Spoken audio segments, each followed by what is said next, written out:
Assalamualaikum teman-teman kelas 5 semuanya. Bagaimana kabar teman-teman hari ini?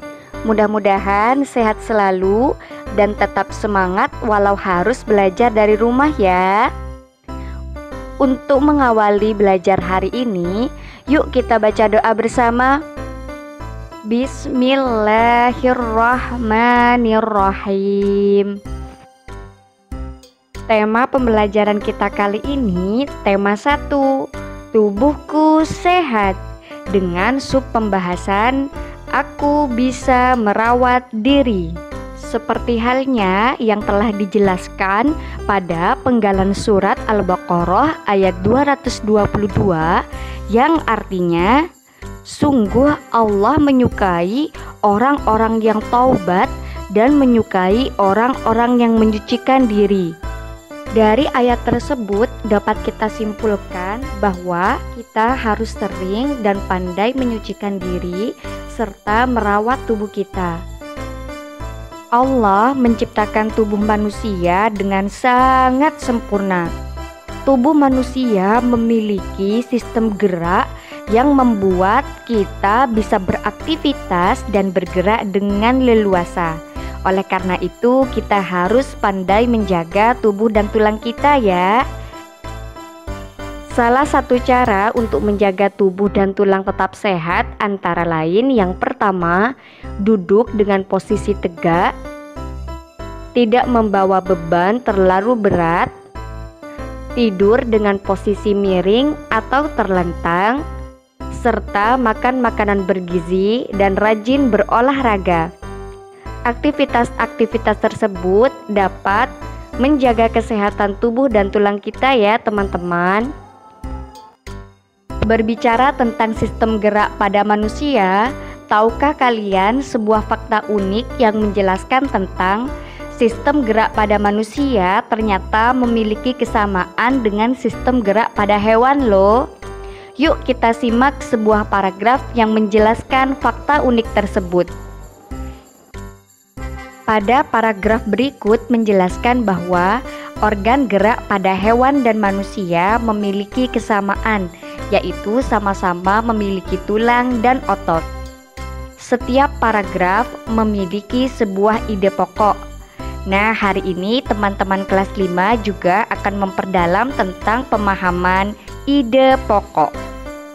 Ide pokok, apakah kalian pernah mendengar istilah ide pokok? Ide pokok memiliki arti yang sama dengan pokok pikiran dan gagasan pokok. Namun pada kesempatan kali ini, Ibu akan sering menggunakan istilah ide pokok. Ide pokok adalah gagasan yang menjadi dasar sebuah paragraf. Gagasan adalah ide atau pikiran, sedangkan dasar adalah awal atau pertama. Jadi ide pokok adalah gagasan atau ide atau pikiran yang menjadi dasar atau awal sebuah paragraf.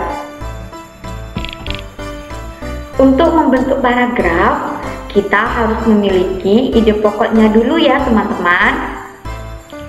Dari ide pokok, kemudian kita kembangkan menjadi kalimat utama.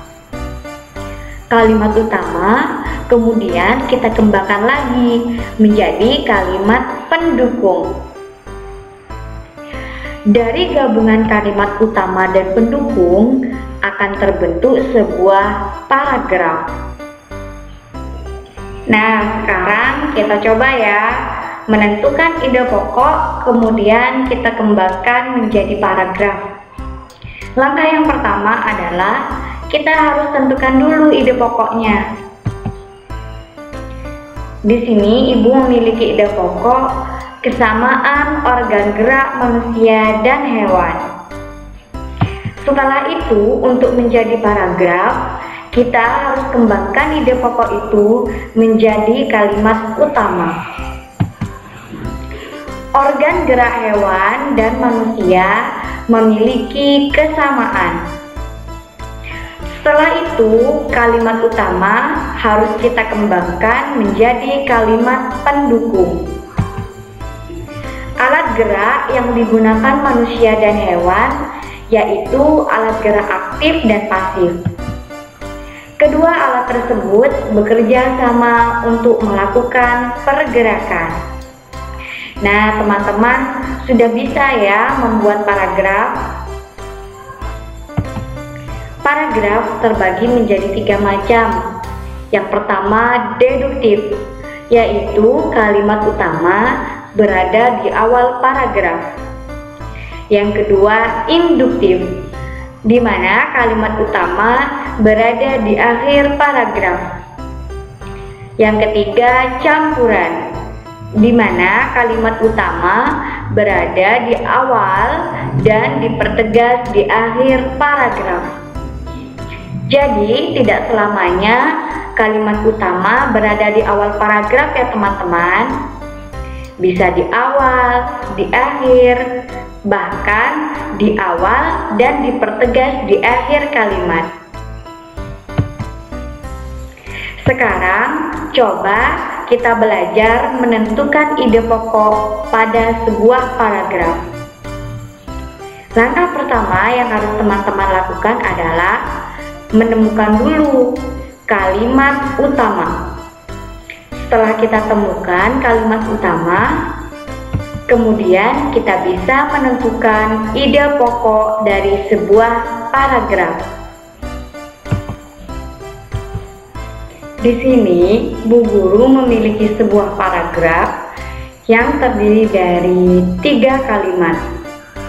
Kira-kira kalimat yang mana ya yang termasuk kalimat utama? Langkah yang harus kita lakukan adalah mengamati tiap kalimat yang ada di paragraf. Coba kita amati di kalimat pertama. Tulang hanya akan diam dan tidak membentuk suatu pergerakan. Kira-kira kalimat pertama ini termasuk kalimat utama atau bukan? Kalimat pertama tidak termasuk kalimat utama karena kalimat ini tidak bisa berdiri sendiri. Lalu kalimat yang mana ya yang termasuk kalimat utama? Ya, kalimat terakhir. Tulang disebut alat gerak pasif karena tidak bisa bergerak dengan sendirinya. Oke, teman-teman sudah bisa ya menentukan kalimat utama. Dari kalimat utama ini kita bisa menarik ide pokok, yaitu tulang merupakan alat gerak pasif. Karena kalimat utama berada di akhir kalimat, maka paragraf ini disebut paragraf induktif. Sudah bisa ya teman-teman menentukan ide pokok? Oke, selamat belajar di rumah. Semoga teman-teman bisa memahami materi kali ini ya. Ibu ucapkan terima kasih. Wassalamualaikum warahmatullahi wabarakatuh.